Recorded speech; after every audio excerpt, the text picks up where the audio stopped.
Good day, M2. This is Teacher Win and welcome to another lesson about friction. For more information about friction, you can read pages 20 to 24 of your science book. So basically, friction is resistance to motion. So if you talk about motion, you are talking about movement. So motion is about movement. So we're in. So like for example, if you want to go to this place, so there's a force that is always going opposite to your way. So this force is what you mean by your friction. So friction is the resistance to motion of one object moving relative to another. So basically there are four types of friction. We have your static friction, dynamic friction, or also known as your sliding friction. We also have your rolling friction, and finally your fluid friction. So we will discuss each friction along with this video. So the first on the list we have your kinetic friction. So basically if you talk about kinetic, meaning it movement. So kinetic friction has something to do with friction that happens or occurs in a movement. So basically your kinetic friction, you can have it as your sliding friction, or it can also be your rolling friction. Okay, so kinetic friction is a force that resists sliding or skidding motion between two surfaces. So basically in your kinetic friction in our example, so we use solid to illustrate your sliding and rolling friction. So looking at our example here, so you have here a board without any bricks or empty on top, and you also have here a board with 3 bricks on it. So if you are going to push or even pull these boards, so which takes more force to push or pull over a rough floor? So speaking of your rough floor, so you think of like the sand beach or maybe the road in front of your home. So those are example of your rough floor. So if you're going to pull or push these boards, so which do you think needs more force? Okay, so the answer is obviously this picture, right?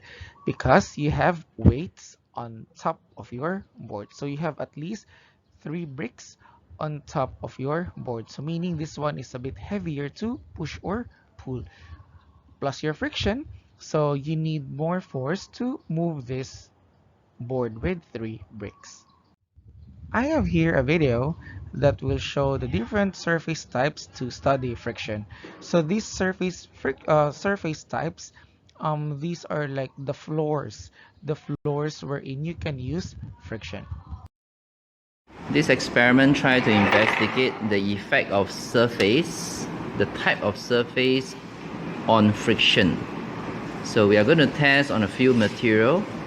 One is on a cardboard material, paper. 2, plastic. There's a layer of transparent plastic here. 3, sandpaper. And 4, leather. Okay, the experiment begins with plastic material. So at the other end of a string, there's a pen. And inside the box, we place the 50-gram mass.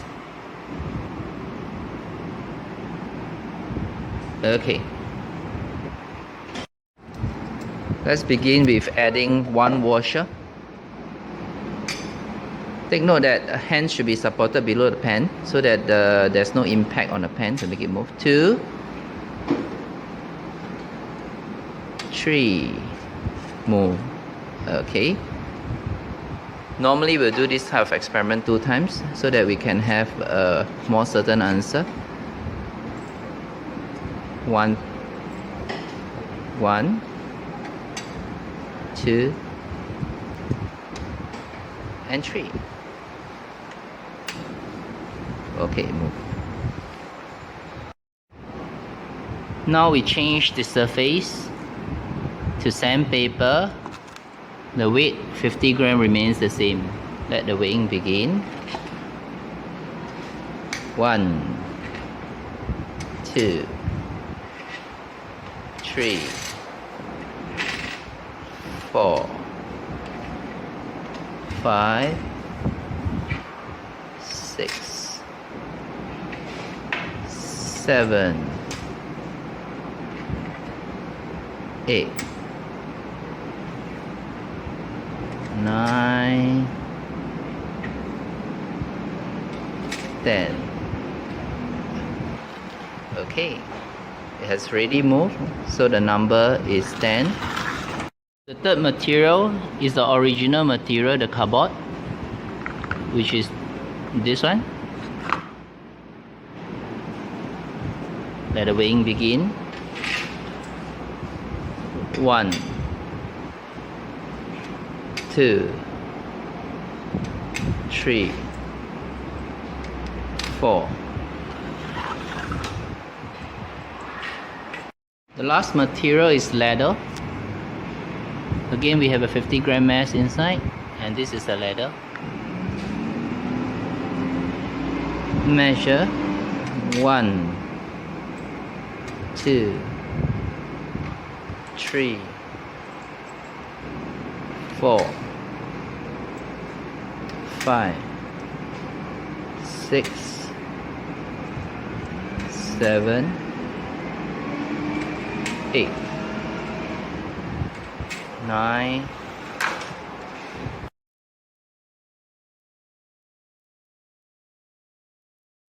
So from the video that you have just watched, so this is the summary of the experiment, wherein, as you can see, using sandpaper as the floor, so it increases the friction because you need at least 10 weights to move your the box with, or which is 50 grams in weight. The next one is your leather. So using leather, so you can move the box using 9 weights. And then we also have here your cardboard. So it uses 4 weights to move your box, and also your plastic, which only uses 3 weights to move the boxes. So as you can see here, so the more rough the floor surface or the surface, so it is more difficult to move a certain object.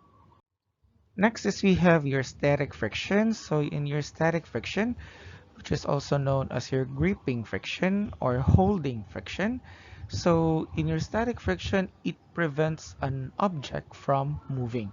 So have you tried to push a very hard object or very heavy object, and then you cannot move it, right? Because aside from heavy, there is this force that is holding that box or heavy object from moving. So that friction is what you call your static friction. So what are the importance of your static friction? So you can see here, without static friction between your feet and your floor, so you could not walk or run. So even though your static friction is preventing you from movement, so actually it also helps you from moving, because as you move also, so that static friction is providing a friction to your feet that will allow you to move all around. So also, so static friction is also very important because without it, so you cannot stop your car, or even just as simply as walking, so it will be difficult for you to stop. The next part is a video that will show you the summary of our lesson. Friction is the force that opposes the motion between any surfaces that are in contact. There are at least 4 types of friction: static, sliding, rolling, and fluid friction. Static, sliding, and rolling friction occur between solid surfaces, and fluid friction occurs in liquids and gases. Static friction occurs when an object is resting on a surface. The static friction between these boots and the snow allows this person to stand and shovel snow. When you rub your hands together, you experience sliding friction. When you ride a bike, you depend on the rolling friction of the tires. And skydiving depends on the fluid friction between the air and hopefully the parachute opening to slow the person down. Friction is used in everyday life. Sometimes you want a great deal of friction, like the gripping power of tires, and other times, like when you go skating, you want low friction so that you can glide across the ice. Most land vehicles rely on friction for acceleration and changing direction, and fluid friction contributes to aerodynamic drag, which is the resistance to forward motion, so that race cars are sleek and aerodynamic to reduce this fluid friction and go faster. Your shoes provide friction which allows you to move forward. Also, if the friction is really low, like on ice, it's challenging to drive a car because of the low friction. Skis on snow work the same ways, and the low friction allows the ski to glide quickly over the ice or snow. Sandpaper, on the other hand, works because its surface increases the amount of friction. Wax is applied to surfboards to increase friction and grip, and you put oil on chains and gears to decrease friction, and this allows the chain to work more efficiently.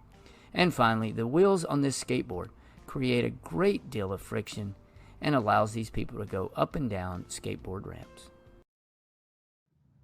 Next part, so let's go with your equation. So scientists has this equation to compute how high or how low is a friction.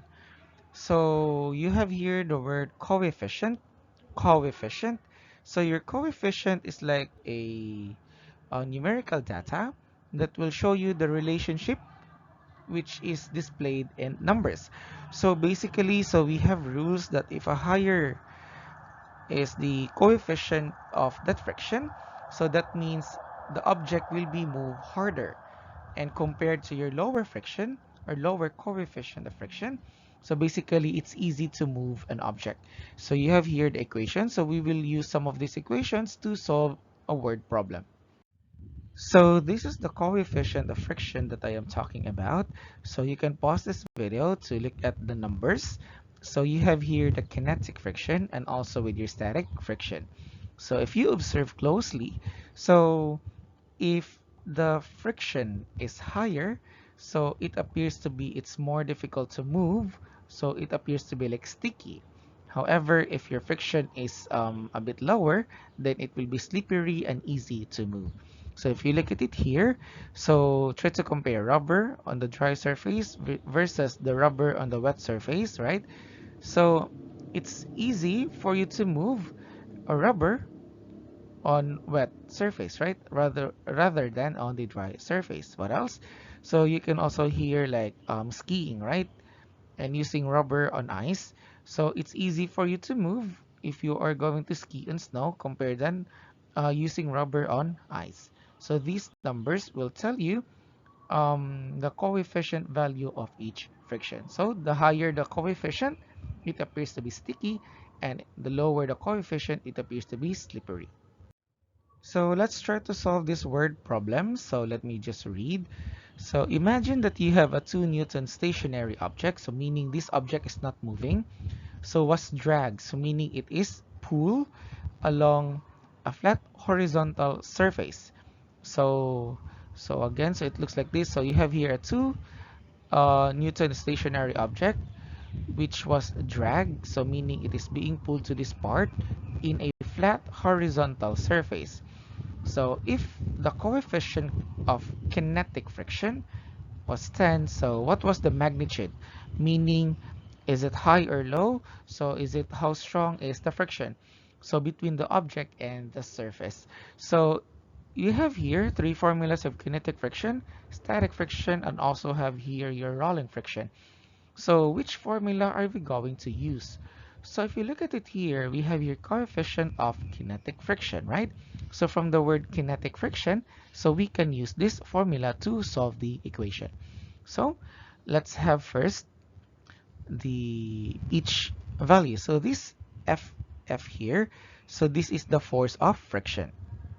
Okay, so this value here, this is your coefficient of kinetic friction.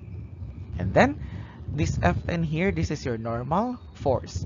So from our given here, so your Ff here, so that's the magnitude, so we don't know, so let it be x. And then we also have here your coefficient of your kinetic friction, which is 10. So take note now, in your coefficient of kinetic friction or any coefficient, there's no unit. So meaning no ml, no milligram, no Newton, okay? It's only a plain number. And then we also have here your normal force. So that is your 2 Newton. So again, so we will be using this formula to solve this problem. So solution. So to solve this one, so we will just write the formula. So FF is equals to coefficient of friction and then your normal force. So substitute every value. So coefficient of kinetic friction is 10, multiplied it with your normal force, which is 2.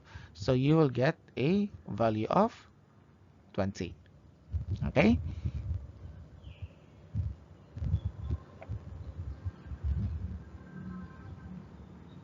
Okay, now for your homework, so I want you to use your notebook. Again, use your notebook to answer this one. So in your notebook, so you're going to draw or cut these pictures if you have a printer at home. So identify whether each picture is sliding friction, rolling friction, or static friction. So your second homework, and you are still using your notebook, so you are just going to identify if the friction is useful or not useful. So like for example, friction in braking the car, meaning to stop the car, is it useful or not useful? Okay, so there is only like 8 numbers for activity number 2. So you can write this down in your notebook and answer if it is useful or not useful. So this is the end of our lesson for this video. So I hope you've learned something about friction. So please do your homework, and once you're done, upload it in our Google Classroom. So thank you once again, and have a nice day, app 2.